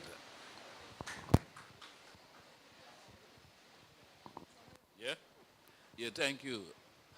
As I indicated in my own presentation, that my role in Carriacou and P.T. Martinique, I'll change it, as Secretary for Carriacou and P.T. Martinique Affairs, involved a wide variety of responsibilities. And indeed, Carriacou and P.T. Martinique, there was a book written by Chris Searles where Carriacou featured heavily. I think the book name is Freedom We're Making. Almost all of the programs of the revolution, and maybe I should start with an anecdote by the late Herbert Augustus Blaze. I call him Uncle Herbert. Every time Uncle Herbert sees me, he wants us to have a chat on the revolution, and indeed Carriacou and P.T. Martinique. And I remember him recalling But you know, I find it difficult to criticize a lot of the things that the revolution are doing. For example, I think the housing repair program is wonderful. I think the idea to have a bus service in Karakou is wonderful. I think the meal filling program is an excellent idea. But you guys have to legitimize the process. I call the elections. That was mainly what he was concerned about. Because the programs that took place in Grenada, in a manner of speaking, is the same program that used to take place in Karakou. The marketing board, Karakou and Petit Matnik. Dwight could attest to that. The first $1 million recorded in the registry in Karakou was from Karakou and Petit Matnik. Code, who was then Minister of Finance, had an arrangement with all of the financial offices. And so they're to report regularly. Karakou and Petit Matnik were called the supermarket of the Grenadines. Why? All of the foodstuffs that were coming from Grenada goes to the marketing board in Karakou. So people from Union and Bakeway and so on use both Karakou as well as Petit Matnik to go and shop. So they're getting a lot of the items at reasonable prices, because the idea during the revolution was to try and keep prices down. Whether it's flour and rice, whether it's fruits and vegetables, whatever the things were, is to seek. And in addition, they had a system of price control. Right now, in Karakou, between Bata, well, let's say the family store, Bulin, and Matterson, the prices for goods and services would vary significantly. You wouldn't believe you're in Karakou. One price here, one price there, one other price elsewhere. And so there was an attempt to keep the prices stabilized. Everybody must be in the same position. We are to eat the same food, we're enjoying the same facilities, and therefore prices have to be stabilized. I know now they call for stabilizing the prices in Karakou as we speak. So I believe one of the most important, and I always leave this for last, one of the most important experience I had in Karakou had to do with the doctors from Cuba. Because it was the first time in the history of Karakou we were having 3 doctors present on the island at the same time. You had a gynecologist, you have a general practitioner, and you had a dentist. All 3 of them on the island. And there's a famous gentleman who hails from Mount Pleasant. And every time he sees me, he has a negative comment to make. Man, you guys are a set of communists. Man, you guys really shouldn't be doing this. And apparently he was a good friend of my father. So he used to say, I could imagine Walton in Aruba going and tell people, you have a communist son running Karakou. You had to get the people to stop carrying guns. You have to, so they always make this critic. I then learned he was very, very close to the Cuban doctors. Every time he headhunted him, he could get them to come. He became so close to them that they actually started to go and visit him at Sabazan on weekends. So I met him in Tong one day when he decided, because you see, during the revolution in Karakou, we had very limited transport. He had a Land Rover that we used to use. His nephew was Gordon Cayenne. And Gordon was the man in charge of agriculture in Karakou at the time. So we used his transport almost every day to get around. And Uncle Toby decided, well, this particular day he's going to show us up in town. Listen, I'll come down the transport because I'll use communists. Come down. So he take us off the transport and he hold the keys. Give me the keys. And then I said to him, I understand you and them Cuban fellas are good friends. Is that true? He said, yes, man. I love them fellas good. I said, but did you occur to you that them guys is communists. They're from a communist country and so on. He said, I don't care what you say. If them is communists, them is good communists. So let me leave them good communists in Carriacou and so on. I say in all of that to say that all of the negatives have been present. All of the positives have been present. We in Carriacou, I believe, was very fortunate. I am not even speaking about the infrastructural development because part of it we're still suffering today. Because one of the steps of the revolution was to seek to bring back the island road. That island road goes right around the entire state. So that in an anticipation to walk fast, they rip up all the roads around the island with a view to get them mended. But the opportunity never came to go and work on them. Hence the reason why we have all this problem still in Sabazan, that road in Sabazan going around. Hence the reason why we have the problem in Tibo. Every time the rain comes, there's a lot of mud. And we had also done Petit Caronage. So all of those roads were lifted with a view to go back to the island road because the island road was something very useful. Quite apart from the tourist attraction and so on that he brought, that was going. So we did have some good times. I know also that because the policy of the revolution then was to pay fortnightly, we had a lot of workers. Everybody in Carriacou was working. We had 166 workers in the quarry at any one time, where we were making sand and preparing for the road structure. So you were not going and destroy the beaches. We had a crusher, crushing stones, bringing it to a state of sand, and so road work was natural. Going with road work, as you know, when you work hard, people just play hard. So we had a lot of activities, the parish councils, the village councils, the zonal councils, a lot of vehicles were going around. And finally, let me tell you, one of the standard joke among the taxi drivers, whether it was the late Leo Charles, or the Kennedy Dick, or the Welcome Ray, all these guys were doing. All of them made it bold to say that the most money we had made as taxi drivers and so on was during the revolution because of the activities that were taking place and the generation of the heating up of the economy and most of the things that were taking.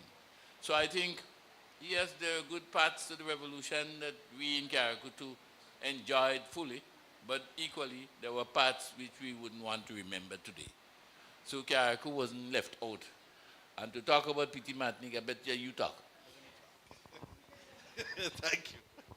Well, during the revolution, a strong emphasis was placed on universal health care. They constructed and equipped health centers throughout Grenada, Carriacou, and Petit Martinique. So the existing health center in Petit Martinique was built during the revolution. The revolutionary government embarked on a significant electrification project. And in 1982, Petit Martinique received electricity for the first time,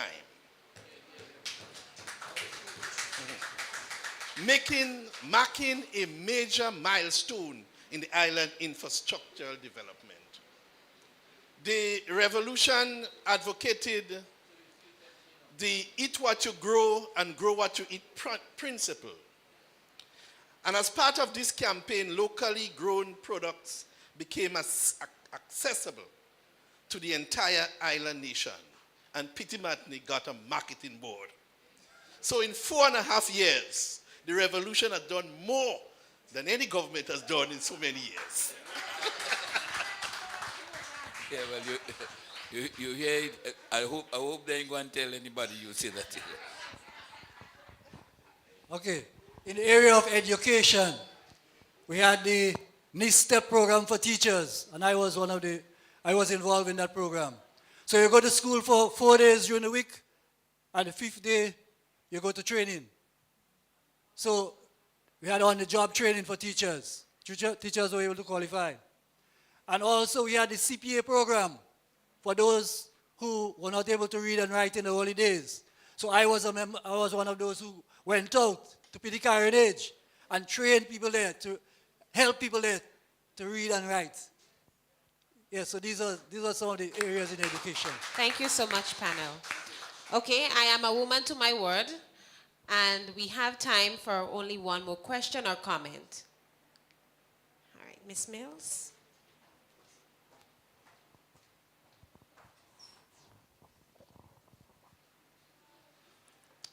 Good afternoon, everyone. Sorry. Yes. Just a bit of a comment, merged with a question as well. First and foremost, I'd like to commend the team for having this wonderful presentation done. It was quite insightful, and getting that much needed knowledge on Grenada's history, it was very insightful. And everyone here could attest to that, right? Yes. Although it was a lot to take in, this proved the need for us to have this in our schools, to educate and edify our students on our history.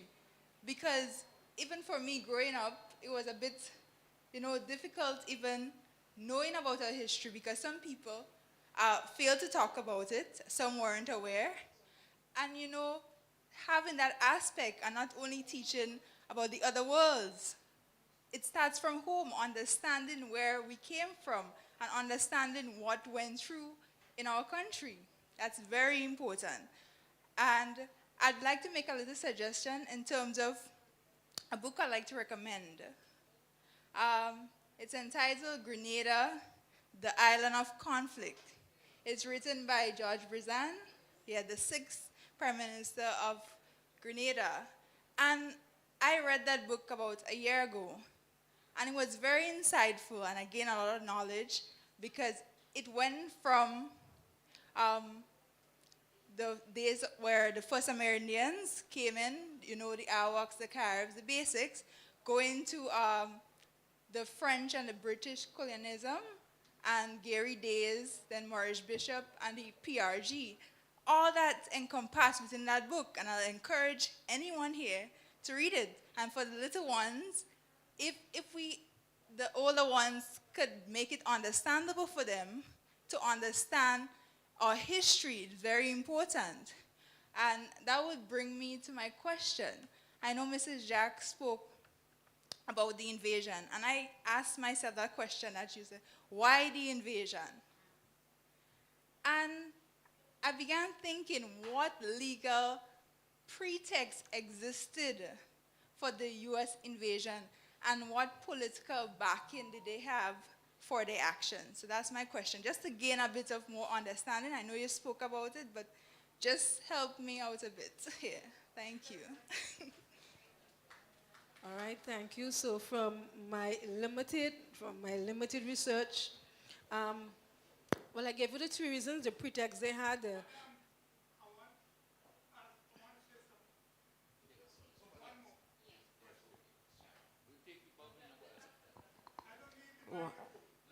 We'll take it as soon as Mrs. Jack answers Ms. Mills' question.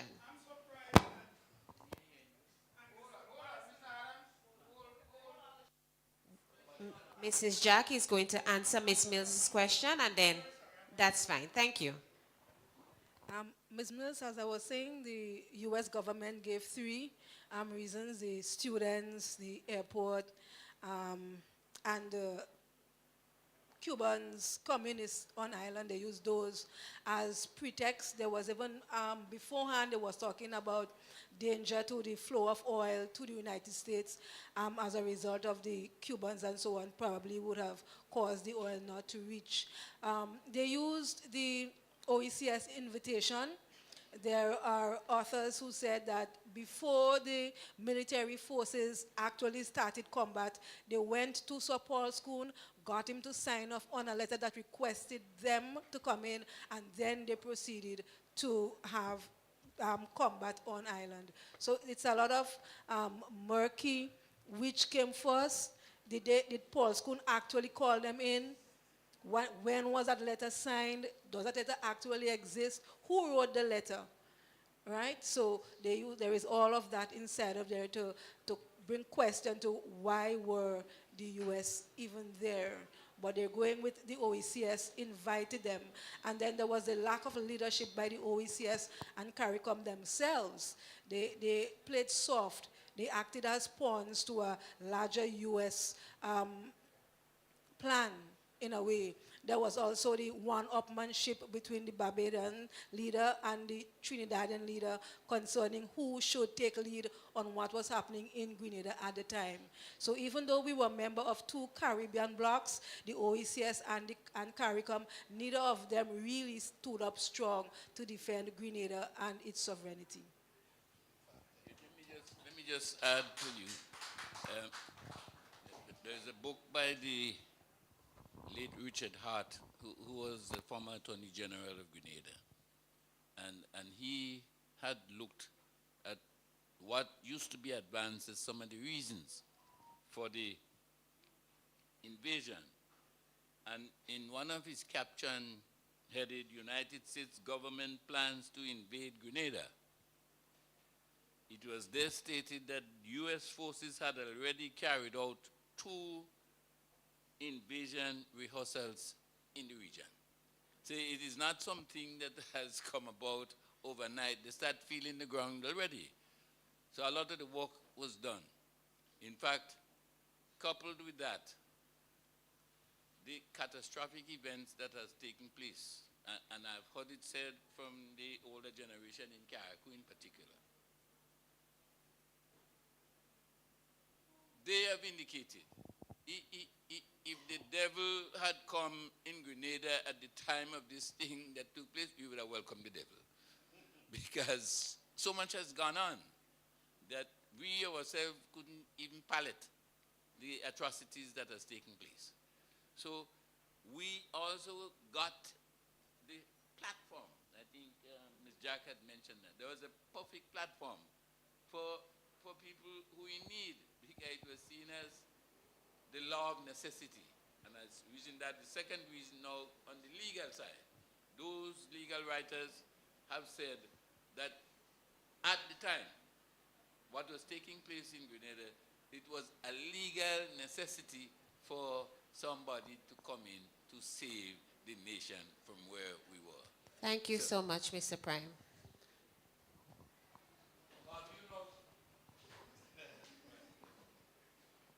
Good afternoon to everyone. I've listened to the head table, and I've listened to the question that Mr. Noel had put forward to the table. What transpired on Carriacou during the course of the revolution that took place in Grenada? I haven't heard none of the speakers talk about what transpired on Carriacou during that time. And I'm surprised that Mr. Anderson Madison sitting there, and the invasion starts on Carriacou in the Dumfries area, where all this transportation from this big warship came in to pass through 6 roads, heading to Brunswick and Hillsborough.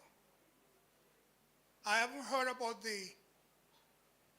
what happened in the Bogles area when this bully was firing a gun at this helicopter.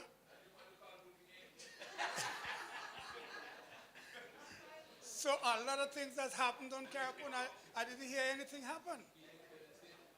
You know, the American soldier was bringing the Carriacou Grenadian soldiers left, right, and center into the recreation ground. And I haven't heard nothing about that. And what surprises me this afternoon, having looked at all these young people here, I guess all of them are students from one school or another, I haven't seen a piece of paper that they should take note as you speak. So I hope within the curriculum, or school curriculum, this would be taught at school, because my mind tells me the majority of the students sitting here wasn't listening to a thing. Thank you very much.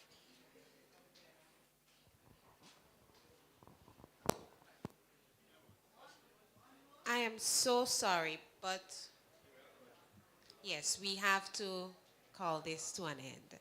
But we thank you so much for your participation. We thank you for listening. Thank you for coming out. We know it's a holiday and you took out of your rest to come here and join the discussion with us. At the right, mid-right, we have a snack and drink refreshment section. Please feel free to go and enjoy yourself. Once again, thank you for coming. Enjoy the rest of your evening and have a wonderful week. Thank you so much.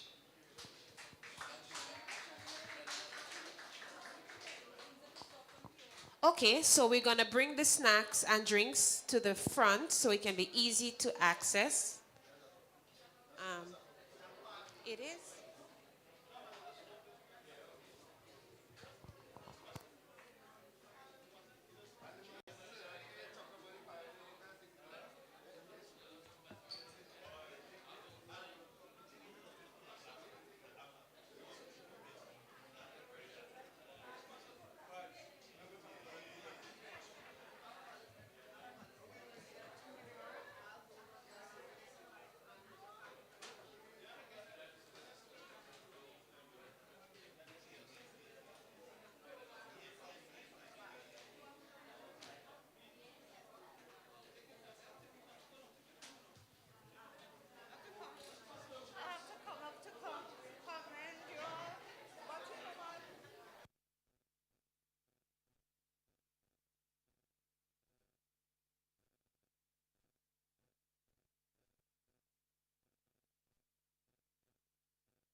Okay, folks, we thank you ever so much for viewing this wonderful discussion.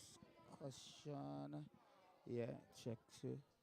Yeah, just making sure.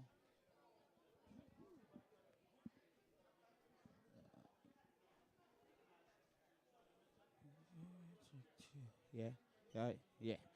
So we are here, folks. Yeah. Once again, we want to say thank you for viewing this wonderful, wonderful discussion. When the thing is, people was kind of shy to speak, but now as they get the real message of what the revolution and the invasion is all about, it's time to leave. I wanted to say, listen, we need to. Grenada has the fort where you can go and visit, and their replicas, their plaques there in St. George's. We need that in Carriacou, in Bel Air, at the army camp. You know, if that could be groups. I will take on Arena Mills them to do that community group to clean the camp up so the kids, because they actually you could tell that they want to hear about the helicopters and the fighter jets coming in, you know, so somebody could go up there and get that area cleaned, and we can use that as a knowledge bowl for future kids and students. Yeah, so if Mr. Tevin Andrews and his administration is listening, yeah, we need to hit that ground rolling with that so we could have that as our historical site and our history is there. We thank you again, folks, on behalf of Exflow Carriacou and Petit Martinique Carriacou Entertainment Plus, the Ministry of Carriacou and Petit Martinique Affairs, and the parliamentary branch of the NDC to bringing this to you guys. We say thank you, thank you, thank you. I was just corrected. I think I did say it. It's a parliamentary office of the NDC that took up this initiative to have this wonderful, wonderful discussion. We say thank you, thank you, thank you. Bye for now.